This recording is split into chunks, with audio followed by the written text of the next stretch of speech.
მოგესალმებით, მივესალმები პარლამენტის თავმჯდომარეს, პრემიერ-მინისტრს, მე-11 მოწვევის პარლამენტის წევრებსაც მოგესალმებით, მივესალმები აღმასრულებელი სასამართლო და ადგილობრივი ხელისუფლების წარმომადგენლებს, ავტონომიური რესპუბლიკის ხელმძღვანელ პირებს, თავდაცვის ძალების მეთაურს, საპატრიარქოს წარმომადგენლებს, მივესალმები დამსწრე საზოგადოებას და თითოეულ ჩვენს მოქალაქეს. ვიდრე ჩემს სიტყვას დავიწყებ, მინდა გუშინდელი ჩვენი სპორტსმენების, ოლიმპიელების წარმატება აღნიშნო და მიულოცო მთელ ერს და საქართველოს. მე მგონი ის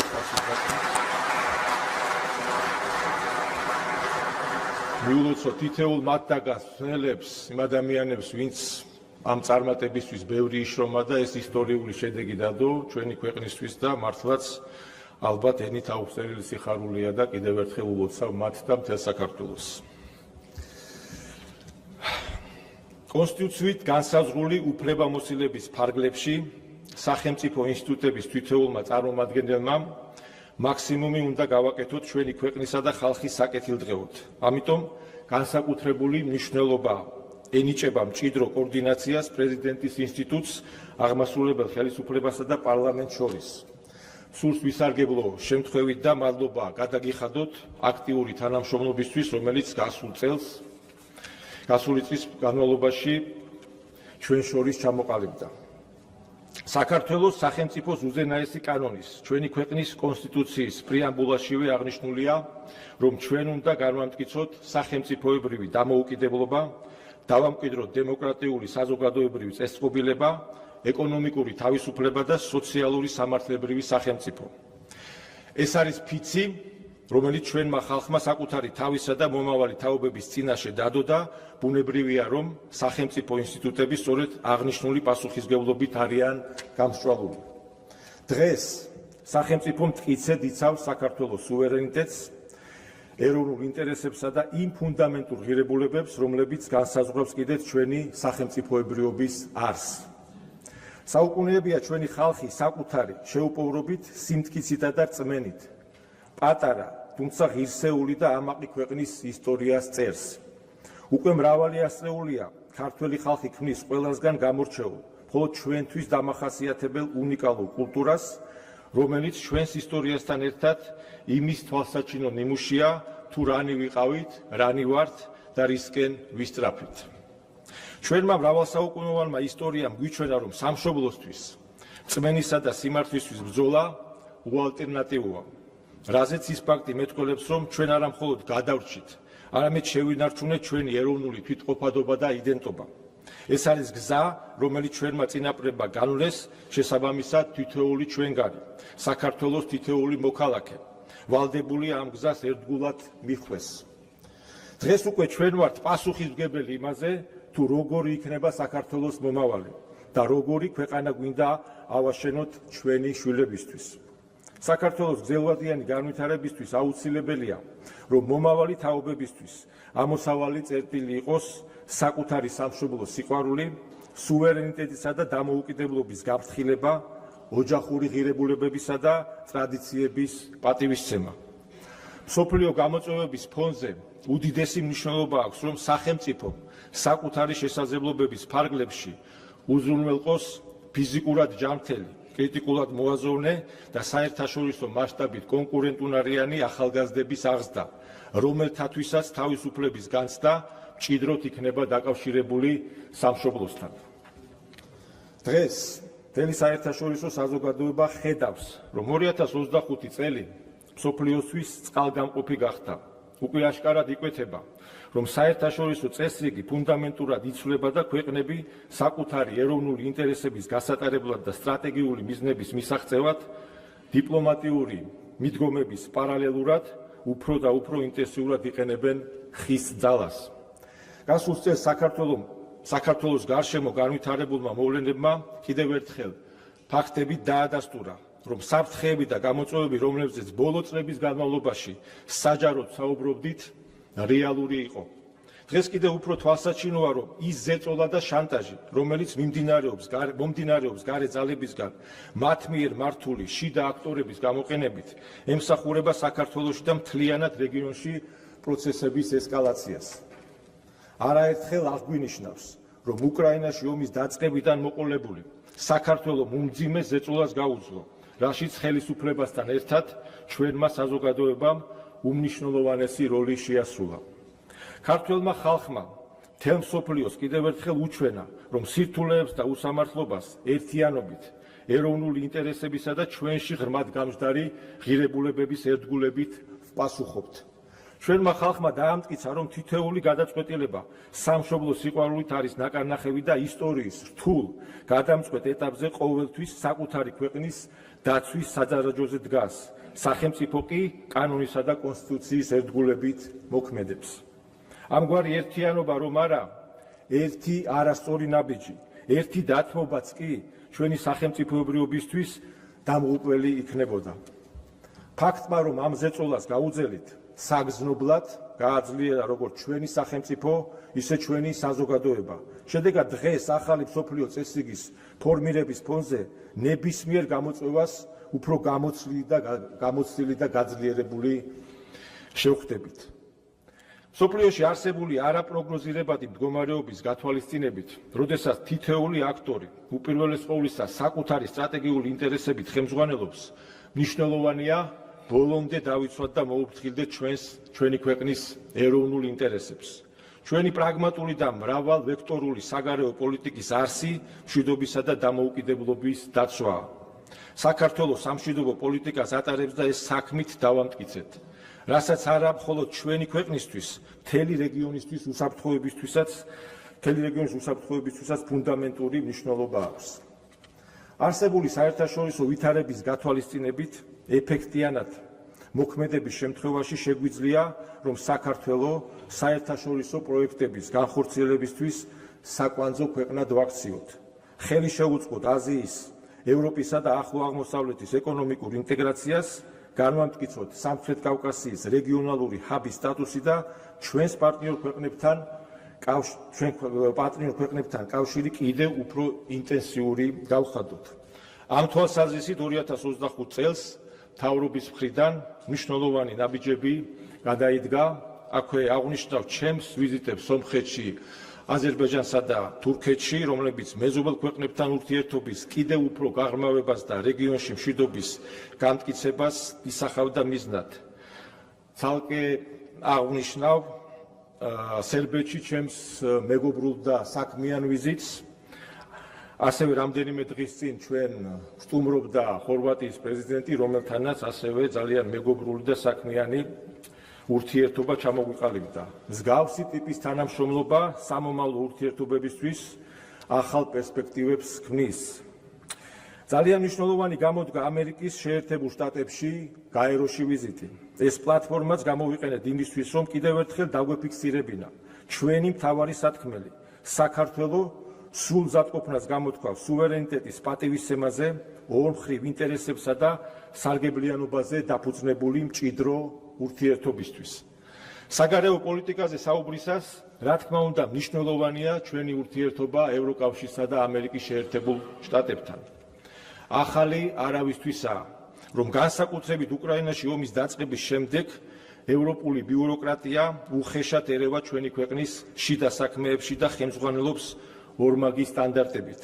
როგორც ჩანს, ჯერ კიდევ უჭირთ შეგუება, რომ საქართველო არის სუვერენული, დამოუკიდებელი სახელმწიფო. ისინი ჩვენს ქვეყანას თავიანთი გეოპოლიტიკური პროექტის ნაწილად აღიქვამენ, რომლის ფარგლებშიც საქართველო მათ მიერ დასახული კონკრეტული მიზნები უნდა შეასრულოს. მოუწევთ მათ შეგუება, რომ საქართველო არის დამოუკიდებელი, სუვერენული და ღირსეული სახელმწიფო. რაც შეეხება ამერიკის შეერთებულ შტატებს, ჩვენი მხრიდან დაფიქსირებულია სრული მზადყოფნა სტრატეგიული პარტნიორობის აღდგენისა და ურთიერთობის სუფთა ფურსიდან დაწყების შესახებ, რაც გამოიხატა პარტნიორობის გზამკვლევის შეთავაზებაში, რომელშიც დეტალურად იქნებოდა გაწერილი ორი ქვეყნის ინტერესები. ისიც ფაქტია, რომ ჩვენს ხედვებს შორის მრავალი მიმართულებით არსებობს. თანხმედრა, შესაბამისად ყურადღებით დავაკვირდებით, თუ როგორ განვითარდება მოვლენები, მით უფრო მსოფლიოში დღეს არსებული რთული და არაპროგნოზირებადი გეოპოლიტიკური ვითარების გათვალისწინებით. საერთაშორისო ასპარეზზე არსებული გამოწვევებისა და ქვეყნის გარედან მომავალი ზეწოლის ფონზე რასაკვირველია 2025 წლის ადგილობრივი თვითმმართველობის არჩევნებს გამორჩეული მნიშვნელობა ჰქონდა, მიუხედავად იმისა, რომ არჩევნები უმაღლეს დონეზე საერთაშორისო სტანდარტების სრული დაცვით ჩატარდა, ჩვენი საზოგადოებისთვის აშკარა იყო, რომ რადიკალურ ოპოზიციას სულ სხვა გეგმა ჰქონდა. 4 ოქტომბრის საღამოს განვითარებულმა მოვლენებმა სააშკარაოზე გამოიტანა რადიკალური ჯგუფების რეალური ჩანაფიქრი და მიზნები. ძალადობრივი გზით ხელში ჩაეგდოთ სახელმწიფო ინსტიტუტები და მოეხდინათ სახელმწიფო გადატრიალება. საგანგაშოა, რომ საქართველოს წინააღმდეგ მიმართული აღნიშნული ძალადობრივი აქტი და ხელისუფლების დამხობის მცდელობა ფაქტობრივად ღიად იყო წახეზებული და მხარდაჭერილი გარე ძალების მიერ. ჩვენს ქვეყანაში მოვლენების ამგვარი განვითარება მხოლოდ და მხოლოდ საქართველოს არაკეთილმოსურნეთა ინტერესში შეიძლება იყოს. ვისაც საქართველოში რევოლუციის მოწყობა უნდა, შეუძლებელია მას ჩვენს ქვეყანაზე შესტყიოდეს გული. რომ არა ქართველი ხალხის სიბრძნე და პასუხისმგებლობა საკუთარი ქვეყნის და მომავლის წინაშე, რომ არა არჩეული ხელისუფლებისადმი მისი ნდობა, პროცესები საქართველოსთვის ტრაგიკულად განვითარდებოდა. ძალადობრივი რევოლუციის მეხუთე მცდელობის აღკვეთაში ქართველ ხალხთან ერთად განსაკუთრებული როლი სამართალ დამცველებსა და ჩვენი ქვეყნის უსაფრთხოებაზე პასუხისმგებელი უწყებების წარმომადგენლებს მიუძღვით. მინდა მადლობა გადაგიხადოთ თითოეულ თქვენთაგან სამშობლო სიყვარულისთვის და თავდადებისთვის. ჩვენს ჯარისკაცებსა და საჯარო მოხელეებთან ერთად თქვენ ხართ გმირები, რომლებიც დაუღალავად ზრუნავთ სახელმწიფოს მდგრადობაზე, უსაფრთხოებაზე და მშვიდობის დაცვაზე, რასაც მსოფლიოში განვითარებული პროცესების ფონზე განსაკუთრებული ღირებულება ენიჭება. თითოეული ჩვენგანის ვალია, არავის მივცეთ უფლება, გაანადგუროს ჩვენი შვილების მშვიდობიანი მომავალი, რომელსაც ასე სიბრძღილით და სიყვარულით ვაშენებთ. იმისთვის, რომ საქართველოში პოლიტიკური პროცესი საბოლოოდ მოექცეს სტაბილურ კალაპოტში და ქვეყნის თანმიმდევრულ განვითარებას საფრთხე არასდროს შეექმნას, აუცილებელია პოლიტიკური ველის გაჯანსაღება. ჯანსაღი პოლიტიკური გარემოს შექმნა კი აზრთა სხვადასხვაობის და ამა თუ იმ სახელმწიფოებრივ საკითხზე მსჯელობის გარეშე შეუძლებელია. ამიტომაც მისასალმებელია საქართველოს პრემიერ-მინისტრის ინიციატივა ეროვნული მნიშვნელობის საკითხებზე დებატების წახალისებასთან დაკავშირებით. ჩვენ ვალდებული ვართ შევქმნათ ყველანაირი პირობა იმისთვის, რომ ჩვენს მოქალაქეებს დაბალანსებულ, ობიექტურ ინფორმაციასა და სხვადასხვა შეხედულებების მქონე პოლიტიკური ძალების დისკუსიაზე ჰქონდეთ წვდომა, რადგან ეს ყველაფერი ინფორმირებული გადაწყვეტილების მიღების აუცილებელი წინაპირობაა. აღნიშნული ინიციატივა ერთის მხრივ ხელშეუწყობს დეზინფორმაციული კამპანიების მავნე გავლენას და მეორე მხრივ კი ხელოვნურად თავსმოხვეული პოლარიზაციის დასრულებისკენ გადადგმული მნიშვნელოვანი ნაბიჯი იქნება. ჩვენი ქვეყნისთვის კვლავ უმთავრეს გამოწვევად რჩება ჩვენი ოკუპირებული ტერიტორიები. აქაც ჩვენი გზავნილი კაფიოა, ყველაფერი უნდა გავაკეთოთ იმისთვის, რომ ჩვენს აფხაზ და ოს დაძმებთან ერთად ერთიანი, ძლიერი, განვითარებული და მშვიდობიანი საქართველო ავაშენოთ. ჩვენი ნაბიჯები ადასტურებს, რომ არა მხოლოდ საუბრობთ მშვიდობაზე, არამედ რეალურად ზრუნავთ მის უზრუნველყოფაზე, რაც ნდობის აღდგენისა და ჩატეხილი ხიდების ხელახლა აგების გზაზე მნიშვნელოვან წინაპირობად შეიძლება გადაიქცეს. სამშვიდობო პოლიტიკა, ეკონომიკური წინსვლა და კეთილდღეობაზე მაღალი ხარისხის განსაზღვრა, რომელიც ადრე თუ გვიან აუცილებლად მიგვიყვანს ჩვენი ქვეყნისა და ხალხის საბოლოო გაერთიანებასთან. ამის წმენას კი ჩვენი საერთო ისტორია, კულტურა და ღირებულებები ვიმყარებს. რა თქმა უნდა, საქართველოს წინაშე არსებული საფრთხეების განეიტრალება ძალიან მნიშვნელოვანია, თუმცა ამასთან ერთად ხელისუფლებას საკუთარი ქვეყნის მოსახლეობის წინაშე უდიდესი პასუხისმგებლობა აკისრია, რაც პირველ ყოვლისა ეკონომიკურ განვითარებას, სოციალური მდგომარეობის გაუმჯობესებასა და კეთილდღეობის ზრდას გულისხმობს. გლობალურ დონეზე არსებული კრიზისული ვითარების ფონზე სახელმწიფომ შეძლო ბიუჯეტის, ხელფასებისა და პენსიების ზრდის უზრუნველყოფა. არაერთი გავლენიანი საერთაშორისო ინსტიტუტის მონაცემებით დასტურდება, რომ ეკონომიკური ზრდის ტემპით საქართველოს მსოფლიოში ერთ-ერთი მოწინავე ადგილი უკავია. არსებული მიღწევებისა და იმ პოზიტიური მოლოდინის პირობებში, რომელსაც მათ შორის საერთაშორისო ინსტიტუტები ობიექტურ კრიტერიუმებზე დაყრდნობით პროგნოზირებენ, ძალიან მნიშვნელოვანია, რომ მიღწეული შედეგები თანაბრად აისახოს ჩვენი მოსახლეობის თითოეული სოციალური ფენის მდგომარეობის გაუმჯობესებაზე. ამ მიმართულებით გადადგმული ნაბიჯები მხოლოდ და მხოლოდ მისასალმებელია, თუმცა იმისთვის, რომ კეთილდღეობის ზრდა ყველა ოჯახმა, თითოეულმა მოქალაქემ საკუთარ თავზე იგრძნოს, კიდევ უფრო მეტი ძალისხმევა გმართებს. ამ გზაზე საქართველოს იმპორტზე დამოკიდებულების შემცირებისკენ, ადგილობრივი წარმოების სტიმულირებისკენ და ეკონომიკური დივერსიფიკაციისკენ გადადგმული ნაბიჯები, რა თქმა უნდა, ცალსახად პოზიტიური მოვლენაა.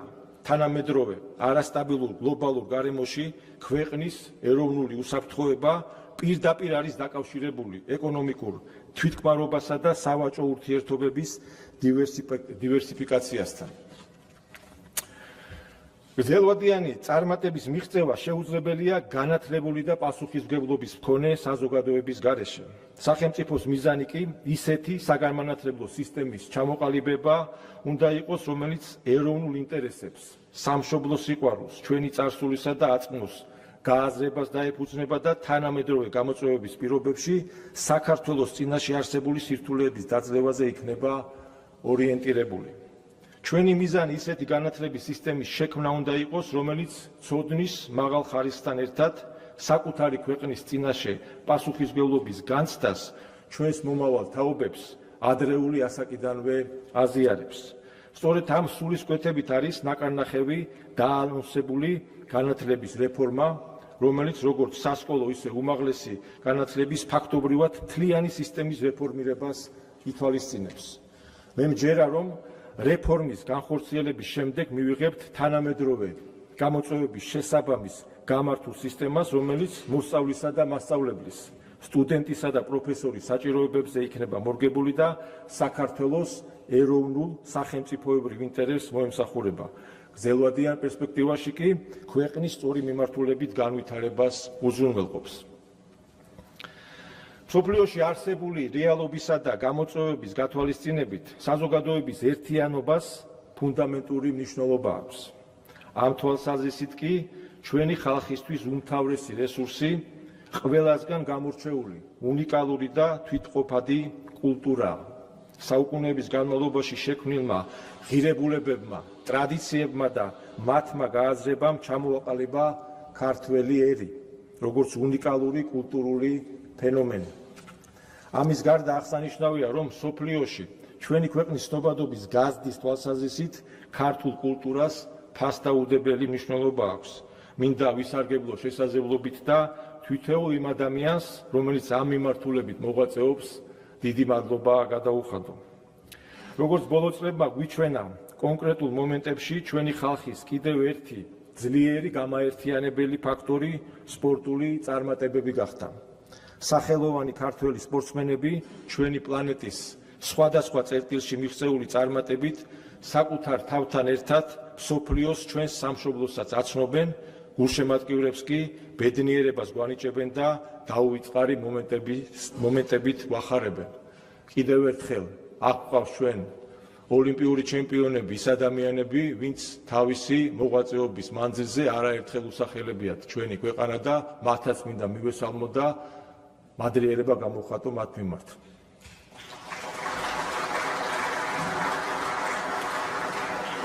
ამ მხრივ მნიშვნელოვანია, რომ პრემიერ-მინისტრმა სპორტის განვითარება ერთ-ერთ პრიორიტეტულ საკითხად დაასახელა, რისთვისაც მასაც უხდი მადლობას.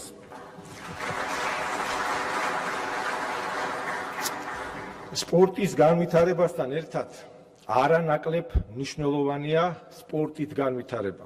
რაც ჯანსაღი ცხოვრების წესის პოპულარიზაციას ნიშნავს. ადამიანების ყოველდღიურობაში სპორტული ცხოვრების ინტეგრაციის ხელშეწყობა და სხვადასხვა სფეროში აღნიშნული მიდგომის დანერგვა ერის ჯანმრთელობის ხარისხის ზრდასთან ერთად უზრუნველყოფს ჩვენი მოსახლეობის, განსაკუთრებით კი ახალგაზრდების მავნე ზეგავლენისგან დაცვას. ვერაური გვერდს ამ საკითხს მე აქ ვიყავი პარლამენტში, როცა ჩვენ არაერთი კვლევა ჩავატარეთ სპორტის კომიტეტის მეშვეობით და აქ საგამოძიებო კომისია იყო წინა ხელისუფლების დანაშაულებრივ ქმედებასთან დაკავშირებით არაერთი მავნე დანაშაული გამოვლინდა, მაგრამ კიდევ ბევრი არის აღსანიშნავი, რომ და ერთ-ერთი მნიშვნელოვანი, რომელიც ამ საკითხს ეხება, ამ ხალხმა, აი განსაკუთრებით ახალგაზრდებმა უნდა იცოდნენ, რომ სპორტის უნივერსიტეტი გააუქმეს. ამ სპორტის უნივერსიტეტის ის, რაც სპორტული, ასე ვთქვათ, ინფრასტრუქტურა გაანადგურეს, ამასთან ერთად სპორტის უნივერსიტეტი გაანადგურეს და გააუქმეს და 7 წლიანი პაუზა იყო და დეფიციტი შეიქმნა სკოლებში სპორტის მასწავლებლების. ჩვენ აქ არაერთი კვლევა ჩავატარეთ, აი შოთა ხაბარელი დამეთანხმება და ფიზიკის, ისტორიის და ქართულის მასწავლებლებს ჰქონდათ შეთავსებული სპორტის გაკვეთილები. არც კი ატარებდნენ და ამან რა გამოიწვია, რა კვლევაზე მაქვს საუბარი, ჯანდაცვის ორგანიზაციებთან ერთად ჩვენ ჩავატარეთ კვლევა და საქართველოს არაგადამდები დაავადებების სიკვდილიანობის სტატისტიკით ერთ-ერთი მოწინავე იყო ევროპის ქვეყნებში. ეს დაახლოებით 7-8 წლის წინ გავაკეთეთ ეს კვლევები. აი ეს ჭარბწონიანობა, ეს შედეგი, რომელიც ამ მავნე ხელისუფლებამ ჩაიდინა, სწორედ ეს შედეგი იყო, რაც მოიტანა მათმა პოლიტიკამ, რომ განადგურებული სპორტული ინფრასტრუქტურა და სპორტის მასწავლებლების დეფიციტი და საერთოდ დაახლოებით ჩვენ სხვათა შორის ბატონ პრემიერთან ერთად ამ საკითხებთან მიმართებაში არაერთი დისკუსია გქონდა იმ პროფესორების და პედაგოგებისგან განსხვავებით, ნამდვილად არგუმენტებით ვიყავი მე მისული ბატონ ირაკლისთან და დღეს რომ ხორციელდება მთელი ქვეყნის მასშტაბით ყველა რეგიონში მულტიფუნქციური სპორტული ობიექტები, სწორედ ეს არის პასუხი, რომ როგორმე სასწრაფოდ უნდა შექმნათ ეს ინფრასტრუქტურა, რომ ჩვენი მოსახლეობა ჩაერთოს ჯანსაღი ცხოვრების წესით და დასაცხოვრებაში და სპორტული აქტივობებით იყოს დაკავებული, რომ როგორმე გავზარდოთ იმ ადამიანების რიცხვი, ვისაც სურვილი ექნება, რომ სპორტული და ჯანსაღი ცხოვრების წესით დაკავდეს. ეს ძალიან მნიშვნელოვანი საკითხი და არ შემეძლო, რომ ამას არ შევხებოდი, იმიტომ რომ დღეს უფრო განსხვავებული რეალობა გვაქვს და დაახლოებით 25%-ია ჩვენი მოსახლეობის, ვინ ჩართულია და აუცილებლად უნდა ავიდეთ და გადავცეთ 50%-ს და დარწმუნებული ვარ, რომ ესეც იქნება იმ ტემპით, რა ტემპითაც დღეს ვითარდება ჩვენი სპორტული ინფრასტრუქტურა, იმიტომ რომ ინფრასტრუქტურის გარეშე შეუძლებელია ადამიანმა ისარგებლოს სპორტული, ასე ვთქვათ, სერვისებით და ეს ერთ-ერთი პირობაა იმისთვის, რომ ჯანმრთელი და განათლებული და კონკურენტუნარი დასაწყისში რაც ვილაპარაკე, კონკურენტუნარიანი ახალგაზრდები უნდა გავზარდოთ და ყველა განვითარებული ქვეყნის ახალგაზრდას გაუწეველ კონკურენციას. აი ეს იყო ჩემი გადახვევა და აუცილებელი და მნიშვნელოვანი საკითხი. ფაქტია, კულტურა და სპორტი ჩვენი ქვეყნის ცნობადობის გაზრდის, ხალხის ერთიანობისა და ეროვნული იდენტობის განსაზღვრის თვალსაზრისით უმნიშვნელოვანეს როლს ასრულებს, ამიტომ ჩვენი ვალდებულებაა აღნიშნული სფეროების მაქსიმალურად ხელშეწყობა და განვითარება. როდესაც ქართულ ტრადიციებზე, იდენტობასა და კულტურაზე ვსაუბრობთ, უნდა გვახსოვდეს, რომ მათზე უმთავრესი გავლენა ქრისტიანულმა რელიგიამ იქონია. ჩვენი ერის უმდიდრეს 3000 წლოვან ისტორიაში ქრისტიანობის მიღება გარდამტეხი მომენტი აღმოჩნდა, რამაც წარსული 17 საუკუნე ჩვენი აწმყო და მომავალი განსაზღვრა. ჩვენი ხალხი ერთ-ერთი პირველი იყო, რომელმაც ქრისტეს მოძღვრებას გაუღო გული და უნიკალურ, უძველეს და უწყვეტ ქრისტიანულ ცივილიზაციას ჩაუყარა საფუძველი. დროთა განმავლობაში ქრისტიანობა და ქართველობა ერთმანეთისგან განუყოფელ ცნებებად იქცა. ამიტომ ჩვენი წინაპრებისთვის სამშობლოზე ზრუნვა, სარწმუნოებაზე ზრუნვას, ქვეყნისთვის ბრძოლა კი უფლისთვის ბრძოლას გულისხმობდა. სწორედ ქრისტიანულმა რელიგიამ იქონია უმთავრესი გავლენა ქართველების ცივილიზაციულ არჩევანზე და ჩვენში ზნეობრივი, შემწყნარებული თუ კეთილშობილური პრინციპების დამკვიდრებას მნიშვნელოვნად შეუწყო ხელი. Როგორც მოგეხსენებათ, წელს ჩვენ აღვნიშნავთ 1700 წელს ჩვენი ერის გაქრისტიანების. ეს უდიდესი ისტორიაა, რომელიც შეგვახსენებს, რომ სწორედ აქ საქართველოში ჩამოყალიბებულმა ქრისტიანულმა ცივილიზაციამ უამრავ დაპყრობელს გაუძლო. ჩვენ ხალხს კი ყოველი მომდევნო განსაცდელის გადალახვის შემდეგ რწმენა უფრო და უფრო უმყარდებოდა. საბედნიეროდ, დღეს ქართველი ერი ისევ მტკიცედ დგას და აგრძელებს იმ გრძელ გზას, რომელიც სათავეს 17 საუკუნის წინ იღებს. რომ შევაჯამოთ დღეს მიმდინარე აჩქარებული გეოპოლიტიკური გარდაქმნებისა და მსოფლიოში არსებული არაპროგნოზირებადი დაძაბული გარემოს ფონზე, საქართველო სახელმწიფოებრივი განვითარების ახალ ეტაპზე გადადის, რომლის ამოსავალი წერტილი სამშობლოზე ზრუნვა და დამოუკიდებლობის დაცვა უნდა გახდეს. ბუნებრივია ამ პროცესში მთავარი როლი ჩვენმა მომავალმა თაობებმა უნდა შეასრულოს. სახელმწიფომ კი ყველაფერი უნდა გააკეთოს იმისთვის, რომ ჩვენი შვილები ქართულ ეროვნულ ღირებულებებზე დაფუძნებული მაღალი ხარისხის განათლებით უზრუნველყოს. დღესდღეობით ჩვენი ამოცანაა ხელი შევუწყოთ გლობალურ მშვიდობას, გავაძლიეროთ ჩვენი ეკონომიკა, მინიმუმამდე დავიყვანოთ ქვეყნის წინაშე არსებული უსაფრთხოების რისკები, შევინარჩუნოთ თავისუფლება, სტაბილური გარემო, უზრუნველყოთ კეთილდღეობის და რასაც თითოეული ჩვენი მოქალაქე საკუთარ თავზე იგრძნობს. ამის მიღწევა კი მხოლოდ იმ შემთხვევაშია შესაძლებელი, თუ კი ქართველი ხალხი ერთიანი იქნება. ჩვენ ვართ უძველესი კულტურისა და ისტორიის მქონე ერი, გამოვიარეთ მრავალი განსაცდელი, გვაქვს საერთო წარსული და ღირებულებები, ერთი ენა და ერთი ქვეყანა. ქართველებს ბევრად მეტი გვაქვს საერთო ვიდრე გასაყოფი. ამიტომ უნდა შევძლოთ და გვერდით გადავდოთ ჭარბი ემოციები, მოვძებნოთ ის საკითხები, რომელთა გარშემოც შევძლებთ გაერთიანებას. ჩვენმა მრავალსაუკუნოვანმა ისტორიამ და დამოუკიდებლობის აღდგენის შემდეგ დაგროვილმა გამოცდილებამ კარგად დაგვანახა, რომ საქართველო მუდმივად ბეწვის ხიდზე გადის.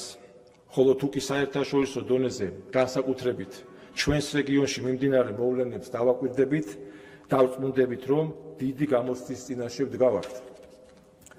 განვითარებისა და გაძლიერებისთვის უმთავრესი წინაპირობა სწორედ მშვიდობის დაცვაა და ამაზე არა დროის კონკრეტულ მონაკვეთში, არამედ გრძელვადიან პერიოდში მუდმივად უნდა ვიზრუნოთ.